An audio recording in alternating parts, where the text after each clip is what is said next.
Good evening. Good evening. Good evening. Weren't those awards terrific? Let's give one more bit of applause to the Vodafone awardees, the challenge.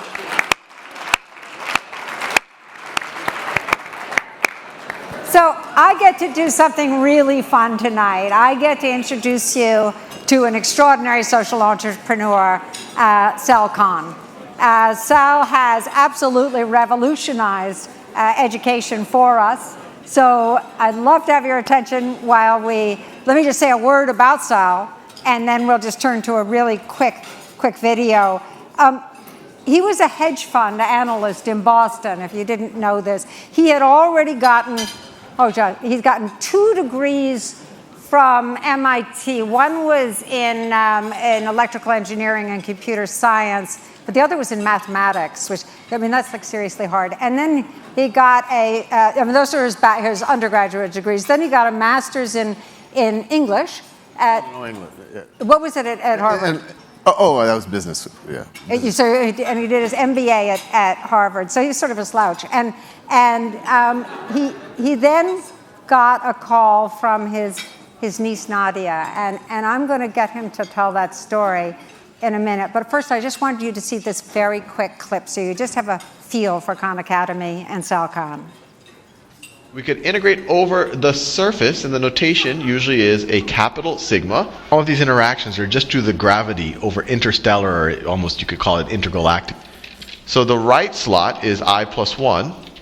This animal's fossils are only found in this area of South America, a nice clean band here. They create the Committee of Public Safety, which sounds like a very nice committee. Notice, this is an aldehyde, and it's an alcohol. It's some type of an infectious disease. Exactly. So the key is when you start to look at data, you have to look at all aspects of it. Is their $30 million plus the $20 million from the American manufacturer. If this does not blow your mind, then you have no emotion.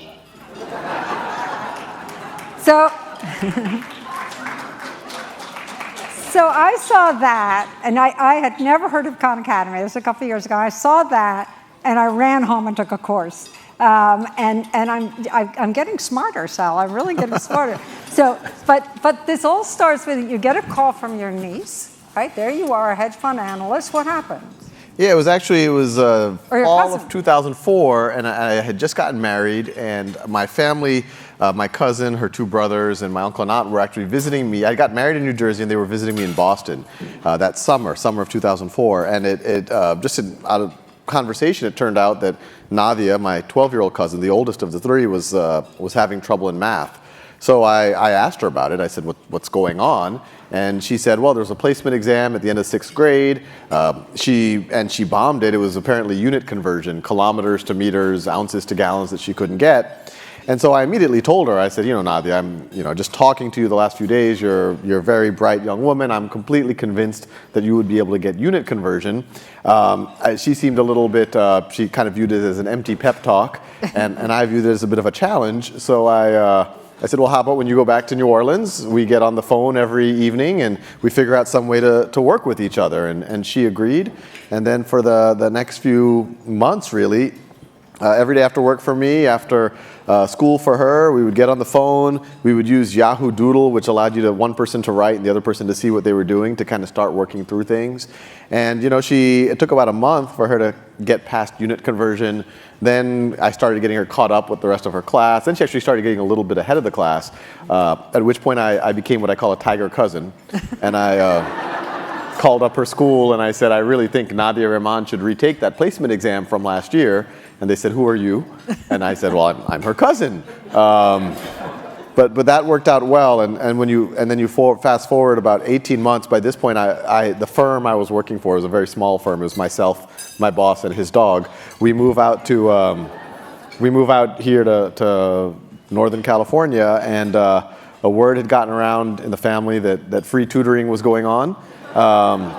And I found myself every day after work working with 10 or 15 family friends and cousins and whatever else. And at this point, the only, I guess, beginning of Khan Academy was I started to write some, and my background's in computer science, as you introduced, so I started writing these little exercises for them to practice on, on equations or converting fractions, whatever it might be. And I wanted to keep track of them. I didn't quite trust what they were telling me about how many problems they did or whatever else. So I put a database behind it. And that was actually the first incarnation of Khan Academy before any of the videos. And then the videos first came about, literally, this was about 2 years after that first tutoring with Nadia. I was at a dinner party here in San Mateo, And I was showing the software and I actually had called it Khan Academy at the time. There were no videos. And I was showing this to a friend, Zulfikar Ramzan, but I was saying it's still hard for me to scale up. I can't do it the 10, 15 cousins that I could do with Nadia. And he said, well, this might be a silly idea, but how about you make some video tutorials and you put them up on YouTube? It might help your cousins. And I was immediately dismissive. I said, no, YouTube is for cats playing piano. It's not for serious mathematics. But I went home and got over the idea that it was not my idea, and I gave it a shot. So, but you quit your job and decided to go for this. That didn't happen. So this was, 2004, I started tutoring my cousins. Fall of 2006, I made the first videos.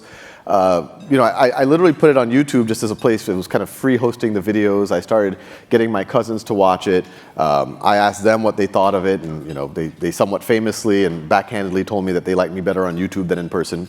And I took it as positive feedback, and I kept going. I kept making more and more videos, and then frankly it just became clear that people who were not my cousins were starting to watch on YouTube. And even at this point, now we're in like 2007. It was like my hobby. We were here working in California, but East Coast hours. So just getting out of work, I was working from 5 a.m. till 2 or 3 in the afternoon, and so I found, and my wife was a medical resident, so I found myself with a lot of free time. And so I just kept making more and more videos. I started getting letters from folks, hey, this helped me with algebra. This is why I was able to pass calculus. This is what allowed me to go back to college. And so it's just exciting. And you fast forward to 2009. So a long time, I'm still keeping the day job. By this point, I did set it up as a not-for-profit. And even when I set it up as a not-for-profit in 2008, I didn't quite conceptualize that this is what I would do for a living. I kind of view this as a side project that maybe I could support in some way.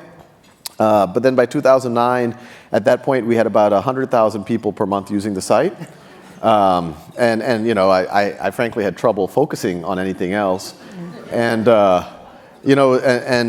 my wife and I, we kind of really thought seriously about it. We had some savings, not a huge amount, but it seemed not unreasonable to take a year off and try to see if we could figure out some way to get this off the ground. So fall of 2009 was when I actually quit my job to work on it full time. And your business plan at that point was to live on your savings until... No, the business plan had much more ambitious goals in terms of fundraising. but the reality was, the backup plan was, yes, we can live off of savings for about a year. Our son had just been born, so we were digging into savings to a tune of about $5,000 or $6,000 a month. But the hope was that, I was somewhat naive. I think anytime anyone starts anything, whether it's for-profit or not for-profit, there's a certain delusional aspect or naive aspect to what they're doing. And I just kind of convinced myself, hey, look, I don't have a lot of experience starting a not-for-profit, but I come from the investing world. I understand that very well. And here, it's not necessarily a direct monetary return, but any way I quantify it, the social return, however you want to quantify the value of a video view or someone interacting with the site or learning algebra, I actually got numbers in the billions, or even, especially if you take it out to the future, especially if you grow it. And so I was like, someone should realize the social return on investment here is just kind of off the charts. But I think like a lot of things, when I started, it was very unconventional, and people kind of had trouble pattern matching who I was or what I was doing. Right. So I'm going to return to the fundraising piece for a moment, but and then get back to the question of what you learned about how we learn. But first, so I'm still on this business plan of living on savings for a year. Then what happened? Yeah, so I was talking to a lot of folks in fall and winter of 2009, 2010. But I think the reality was this Khan Academy thing was a strange entity. On one side, if you looked at the numbers, it was, wow, it's already reaching hundreds of thousands of people. This content is evergreen. It's already having something of a global footprint. We even had a little bit of kind of national press at that point. But on the other dimension, it's literally one guy operating out of a walk-in closet. which isn't necessarily speaks well of the controls in place for the organization. And so I got a lot of folks who are kind of like, well, yeah, and there's a lot of, well, if this seems great, but how come no one else has supported this yet? How come? And they would say, Foundation X, Y, or Z, this seems right down their alley. How come they haven't? I was like, well, yeah, I'm asking the same question. But you fast forward about 9 months, and frankly, I got pretty insecure about this whole decision, and I was, literally updating my resume, and we were getting, I was getting donations to the tune of about $500 a month through just $5 and $10 donations that were coming through the site, just from random users. But then all of a sudden, in May of 2010, a $10,000 donation came in. I immediately see who it is. It's someone named Ann Doer. She's local. The email address was there, so I immediately sent her an email. I said, thank you very much. This was the largest donation Khan Academy has ever gotten. If we were a physical school, you would now have a building named after you. And Ann immediately replied back saying, well, I'm local. I'd love to get lunch. I love what you're doing. I've been using your videos. My daughters have been using your videos. And so we met, and Ann kind of said, well, what's your goal here? And I said, well, in the 501c3 documents with the IRS, they ask you your mission statement. And I said, well, I wrote down a free world-class education for anyone, anywhere. And Ann said, well, that's ambitious. What does this mean to you? And I said, well, I want to keep making these videos forever in everything that I can cover. And that by itself could reach one day millions or tens of millions or maybe hundreds of millions of people one day. But we could translate the content, we could get other people. But on top of that, the videos, I imagined only one layer of the experience. Some of that interactive software that I had started writing for my cousins, so we can get other folk, we could get a team to really build that out. So there's interactivity, there's feedback, there's practice. Eventually we could maybe connect students online and really push the envelope of what's possible virtually. And Ann says, well, you're kind of doing it. I mean, even though it seems like kind of a big idea, how are you supporting yourself? And in as proud of a way as possible, I said, I'm not.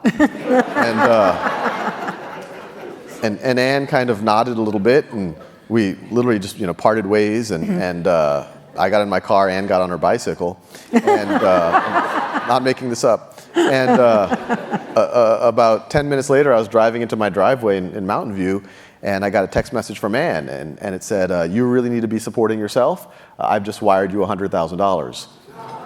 So that was a good day. That was a good day.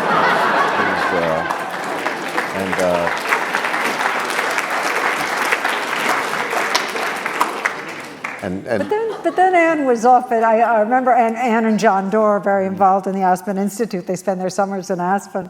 And I think Ann gave you a call from there. Yes. So as you can imagine, I now take Ann's text messages very seriously. And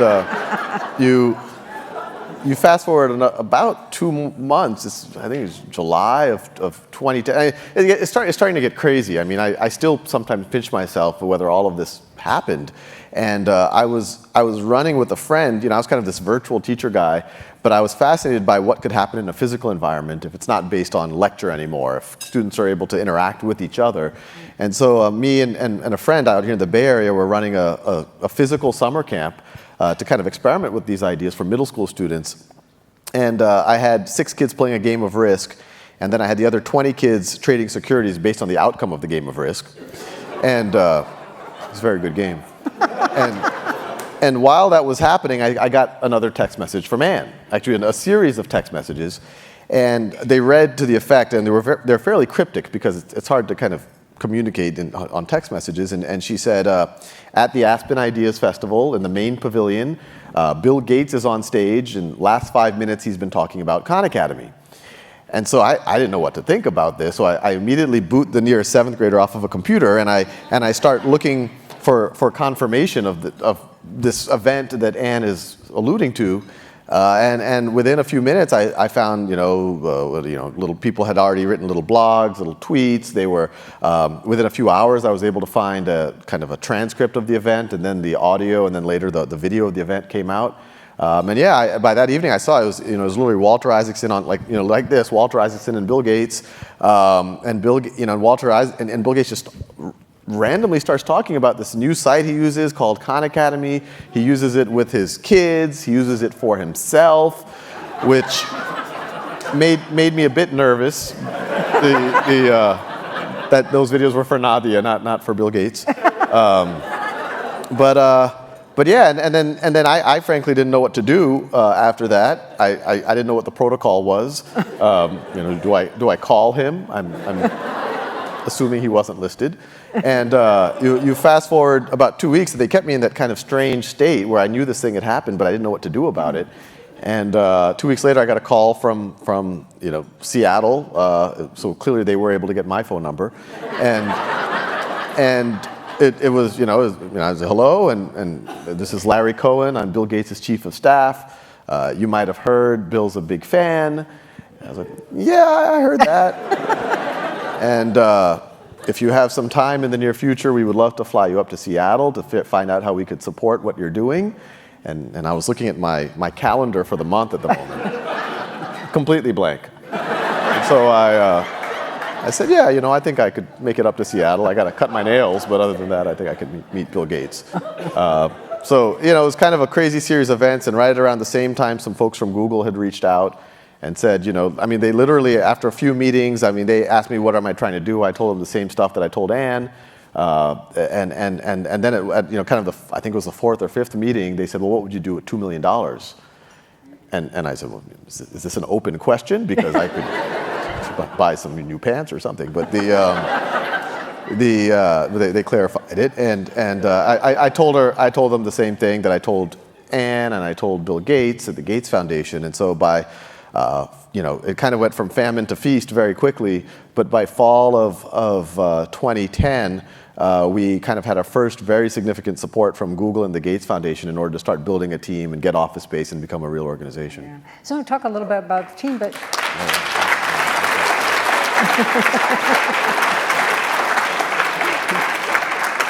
Part of the Google grant, though, was an understanding that you would go into, 23 languages, or what was the plan?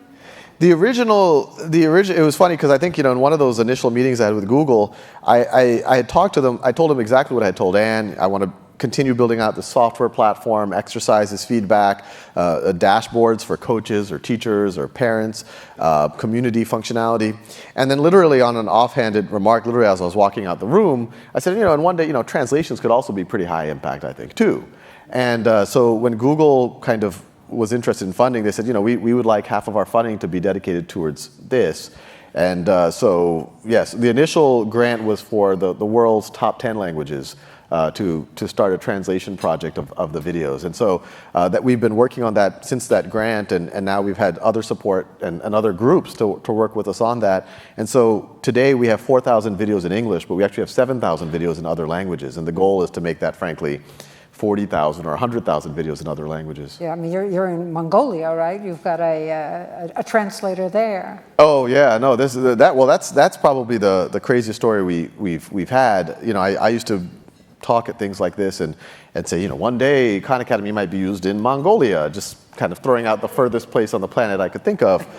And about a year and a half ago, we got a letter and a kind of a YouTube testimonial from Mongolia. And it was a young girl, I think she was 15 or 16 years old at the time, named Zaya. And she said, thank you so much. I like Khan Academy, and the videos are really helpful, and et cetera, et cetera. And she spoke English pretty well. And so I assumed, this is nice, but she must be middle class or upper middle class young girl to be able to have YouTube or whatever else, or access to Khan Academy. But then I read the email a little bit more carefully, and it turned out there was a group from the Bay Area, from Cisco Systems, that was using their vacation time to go out to orphanages in Mongolia and set up internet labs, computer labs. And she was one of the orphan girls at one of those orphanages.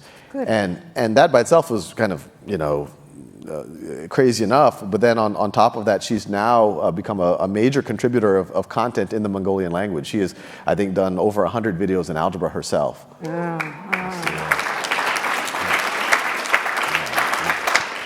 So I look at that and I think about your concern about Nadia, about how damaging it would be for her to have been sort of pushed off into one direction because of one test. There's so many societies where a decision is made very young for efficiency's sake. You sort of, evaluate whether you're university material or not, and evaluate whether you've got certain native talents or not, and your fate is set.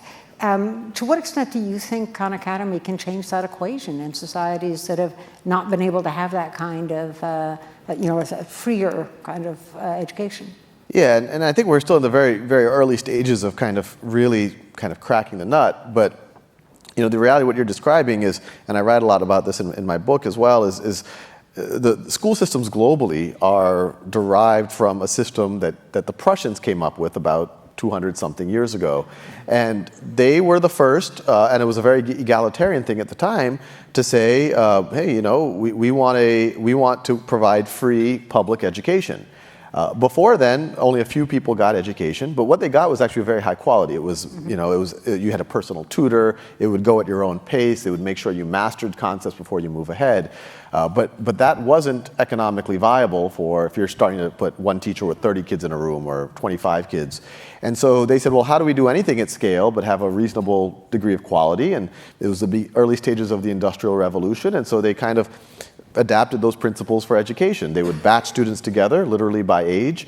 They would move them together at a set pace, usually dictated by some state standards or whatever state curriculum.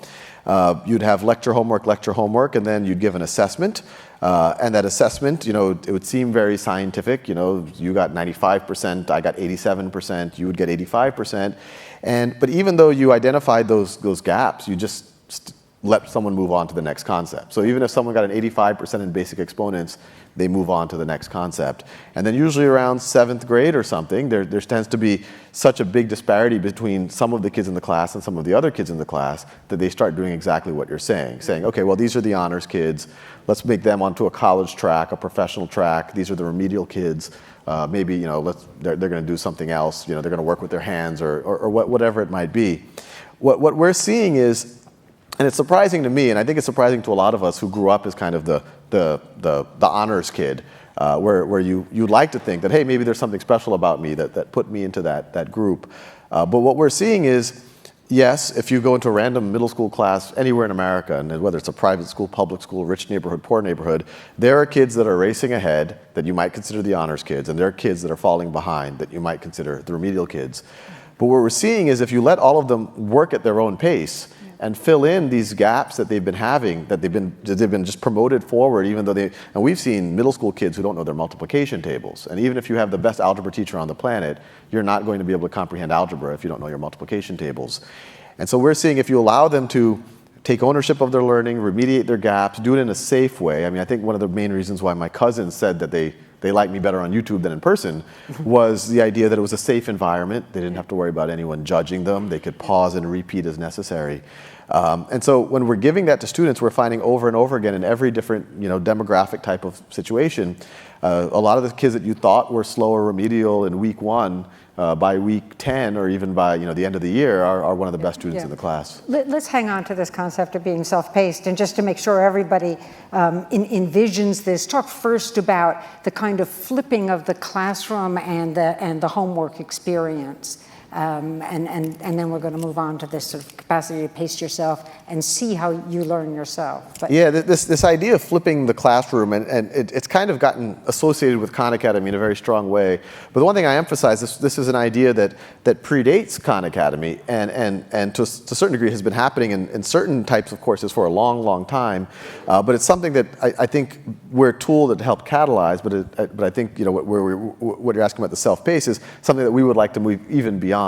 But the general idea is, in most classrooms, when human beings get together, there's a person at the room who lectures, and then there's students who literally sit there passively and take notes. And even though they're all in the room together, there's actually very little human interaction. There's very little conversation. In fact, that's actively discouraged. You're told to be quiet. You can't talk to your friends. And in about 2007, 2008, I started getting letters from teachers saying, hey, you made a pretty good video on osmosis, or a pretty good video on the Krebs cycle, or whatever it might be. I don't feel the need to give that lecture over again. My students can now watch it at their own time and pace. And so I want to use class time for what used to be homework. I want to do problem solving. I want to do simulations. I want to do projects. And the benefit there is now you get the lecture at your own time and pace. You can actually pay attention instead of taking notes. If you're confused by something, you can look it up on the internet, you can watch another video, you could ask a friend. And when you go to the classroom, you now have all of your peers and the teacher. If you're stuck on a problem, you can ask them questions. I mean, we've all experienced with either ourselves or our kids, come home with homework. When you're stuck, what do? If you don't happen to have a sibling or a parent or a tutor who can help you, you're kind of done. But now you go to the classroom, you're interacting with your peers, you're either getting tutored by your peers or you're tutoring your peers, which makes you learn the material that much deeper. It makes the whole experience much more human. It allows the teacher to kind of see a better sense of where every student is. So it was interesting because it was kind of an aha moment for me that a very simple use of technology, a fairly simple technology, allowed these classrooms to frankly become more interactive or more human. Yeah, no, what's interesting about this is that obviously two things you learned about learning is one, that it's not passive, it's an active, and two, that it's collaborative.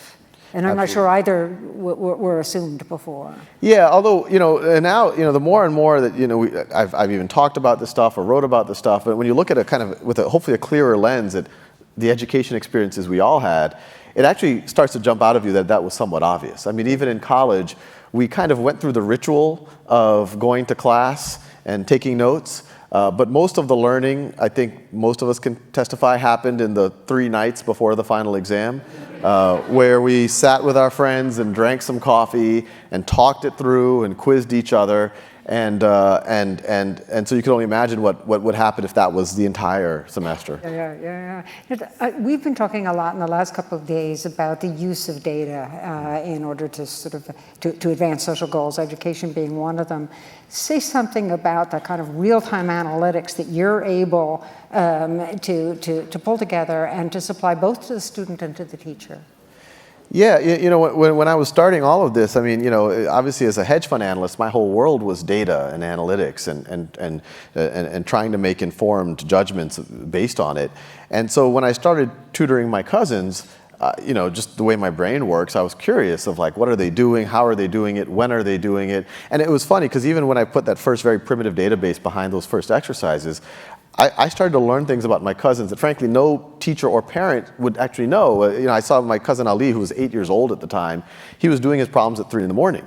And so he was doing them correctly, but there was 3 a.m.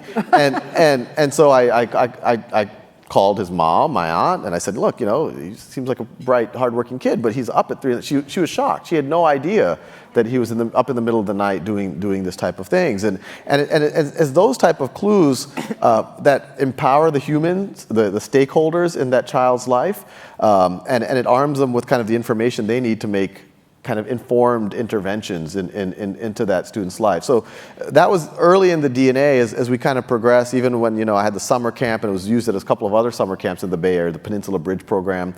The teachers asked for even more data and dashboards. What problems are they doing? When are they stuck? How can I see it in a real-time way? And so, the very early 2007, 2008 kind of Sal hacking this together Khan Academy, we had those dashboards. And so it's kind of very close to our hearts. And so, and then you go fast forward to 2010, we had a real team now working on it. A local school district reached out that they wanted to kind of see how they could use us, and we said, well, you could have a self-paced classroom, every student learning at their own pace, class time for interacting with each other versus lectures, and they were open to it. This is Los Altos district here. And so a lot of that was kind of collaborating with them to build these dashboards. And what we've seen since then, and it's a work in progress, is it does fundamentally alter the dynamic of the classroom. It alters the dynamic of the teacher. In our minds, it moves teachers dramatically up the value chain. They're now, and as teachers parents, even the students are now each other's coaches. And when you give the data, it allows the teacher they know what the problem is. They know now that it's not an algebra problem, it's an exponents problem, or it's a decimals problem, or it's a problem of the student doing it at 3 in the morning. Or they say, well, I still don't know what the problem, but they can rule out all of these things, and then they can spend one-on-one time with the students. In a traditional classroom, a significant fraction, 80-90% of a teacher's time is spent lecturing, grading papers, sometimes reprimanding and doing classroom management. Now 100% of their time was literally focused one-on-one interventions with students, so it became much more personal. But on the data side, we want to continue to empower that stuff. And obviously, we're not for profit, but we're still kind of a web entity too. And in the web, I mean, if you want to be at all kind of competitive or reasonable, you have to be very data focused. And so we're constantly running, right now we have probably 20 experiments running. In web speak, they're called A/B tests, but in ed speak, you would call it literally ed research, because you have, we have 3 million exercises done every day on the site. We have 6 million students who are using the site every month now. And so we can change the experience slightly for 5% of the students or 10% of the students, and we can see how does that affect retention, how does that affect their learning, how does that affect their time on the site. We've been doing experiments to try to validate some of what has come out of ed research, some of this growth-centered mentality mindset things, where if you put a quote that encourages students, if you say your mind is like a muscle, the more you use it, the stronger it gets. That versus, hey, you're doing a good job, you're really smart, we're seeing 5% increase in the amount of activity students are doing. We're able to, things that textbook manufacturers were never able to do. We can see if an explanation is phrased differently, how does that affect retention for the students in a week, in a month, et cetera, et cetera. So we're at the very early stages of this. We're working with researchers. We have an in-house postdoc from Stanford who's also on our team. But yeah, I think it's showing the very beginning of hopefully a powerful dimension of education. Mm-hmm. One of the things we've been talking about a lot is how does education prepare kids, or how do we go about education that prepares kids for the jobs of tomorrow? And we're talking about places where, for example, Kenya has really moved to a knowledge economy. Yeah. How can we be sure that the education system is right for preparing folks for that? What is most important? Is it really learning how to learn, since in a knowledge economy you'll be continuously changing your careers? I think it's definitely that, and I think that's why it's really important to move from a more passive model where it's like, teacher, tell me what to learn next, to I'm going to set my own goals. I have tools at my disposal to help me achieve the goals. The teacher's there, the classroom's there, maybe Khan Academy's there, things like that. And so you learn how to learn. But I'd also layer on a couple of other things. And even the learning how to learn is sometimes missed in our traditional system, because it is much more teacher telling you what to do as opposed to you setting your own goals. But the other two dimensions are the ability to interact and mentor other folks. And in our current system, it's all about you. It's all about what are your grades, what are you doing, and the advantage of the peer-to-peer tutoring is it gives you opportunity to mentor, to advise, to teach, to empathize, and you can start. And we're not fully doing this yet, but we've been seeing classrooms where they're giving peer feedback to each other. The other aspect is just kind of open-ended projects, creative projects. We're in a world now where, even at Khan Academy, when we're hiring, it's nice if you have a computer science degree from Stanford or MIT, or but the thing that really impresses us is if you can show us a portfolio of things you've made. And if they're in computer science, great, but we're also impressed by just random things that you've made, just because it shows an ability to create something out of nothing. And to some degree, our current system kind of hammers that out of people. They start creative at 4 or 5, and then they're taught to kind of follow directions. And so, yeah, I imagine in the next 10 or 15 years, these are the things that are going to matter for employers or for students. Let's focus for a moment on what matters for employers, and that is the sort of conflation of education and credentialing, right? You said it's nice if you've got X, Y, and Z degree from Stanford. Mm-hmm. It's very nice if you've got X, Y, and Z degree from Stanford, right? You get in the door. Yep. If you're equally bright but got it from a community college, you may not even get in the door. So talk about the role of education and credentialing, and how that might change to be more relevant. Yeah, exactly what you said. I mean, if you have a nationally recognized or internationally recognized diploma, Stanford Computer Science, Harvard, whatever, yeah, you're going to do just fine. But that's a small sliver of the population.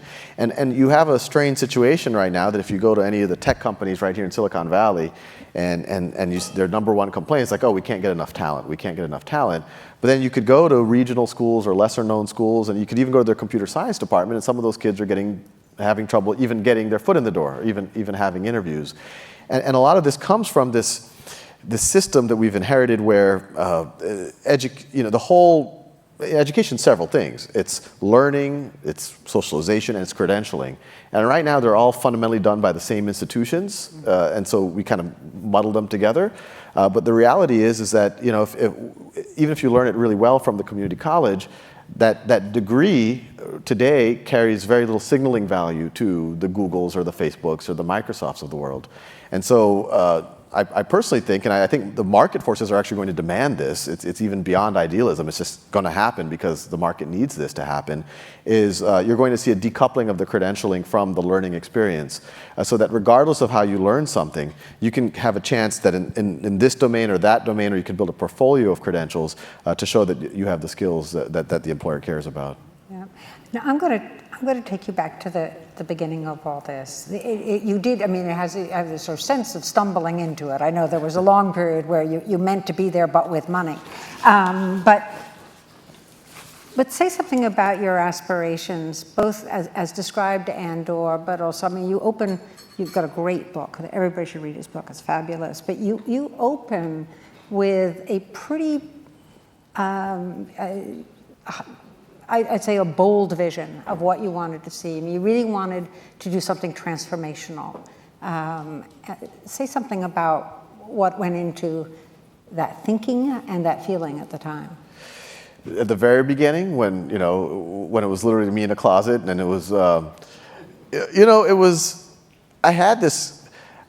was getting these inklings that something, for lack of a better word, epic might be happening, because I was getting these random letters from folks, and I was getting letters. One person said that their entire family is praying for my family, and I was an analyst at a hedge fund. I wasn't used to this type of.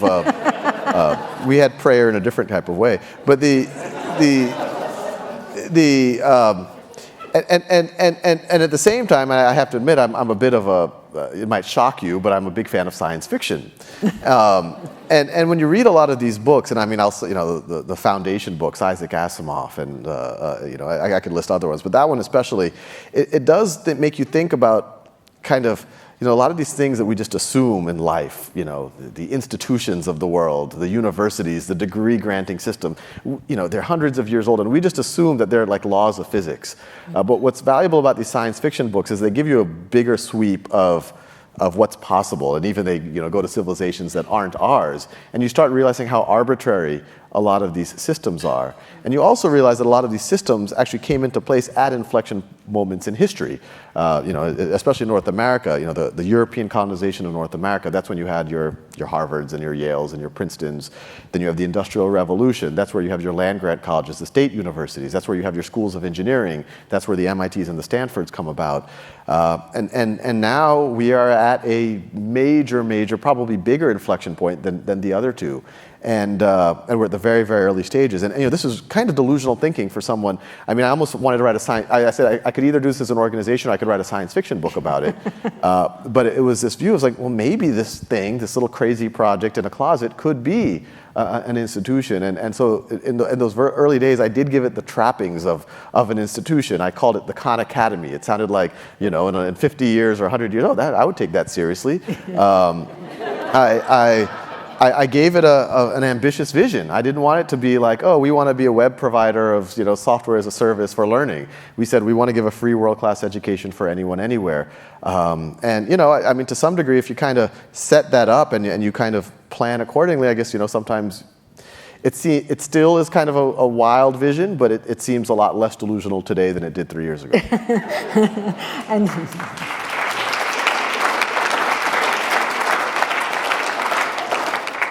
And I wanted to ask you about just a couple other things. And one is, I've been really interested in your approach to hiring. I mean, number one, the first person you hired was your high school competitor. Yes. So that's, yeah. Yes. You want to share anything about that? Me and Abraham Lincoln, we have very similar. He hired all of his rivals. Right. Cabinet, for those of you who haven't watched the movie, or read the book. Shantanu, he's actually. It's funny because if you come to our organization, you would assume everyone from Louisiana is Indian. But in 10th grade, although the governor is now Indian too, so in 10th grade, I met Shantanu at an academic competition, and he was from another school in the parish. That's what they call counties in Louisiana, and I met him in the finals, and then he beats me. But in that conversation, it turned out that he was, despite being in 10th grade, he was a math class or two ahead of me. And I said, well, how did that happen? And he said, oh, I just tested out of my math classes. And that just, once again, it just opened up my mind, and I went back to my school. I said, I would like to test out of my math classes. And they said, no, you can't do that. It's not. But I saw an example of it happening. And so I started calling people. I called the local universities. Can I take trigonometry at your university? Can I take calculus? And at first they said yes. And then they found out I was 15 years old. And then but eventually they did. They let me do all of the above. And so that got me on a big trajectory, kind of in the self-paced learning type of thing. And then going to college at MIT, Shantanu was one of the few other folks from Louisiana who was there, and we became roommates. And he's frankly, kind of, if not the smartest, one of the smartest folks I've ever known. And so when this was kind of getting off the ground, I said, well, this is such a personal project, but I want it to be done well. Who's the smartest person I know who I could also, trust with my life? And it was Shantanu. And frankly, since then, it set a pattern for the quality of people. I mean, Shantanu was about to make partner at McKinsey. He gave that up. We've had some incredible folks since then. Our lead designer and lead engineer are known in the field. We have the world's best JavaScript programmer on our team. I could keep citing more and more people, but we've really been able to attract some of the best folks. It really is an extraordinary team. I wanted to just stop by saying that, first of all, you've returned the wonderment to learning in a way that is extraordinary. As somebody who actually takes your courses, I can tell you that. But also, the potential to change the world is just mammoth here for the better. And I sort of think about everybody in this audience and how much they've struggled over the last couple of days with the whole question of risk and, when do you take the dive? And here's an example of a delusional science fiction reader, who's in the closet, really in the closet, with a business plan that I don't know. And boy, this is an extraordinary contribution. So please join me in celebrating and congratulating Realtime.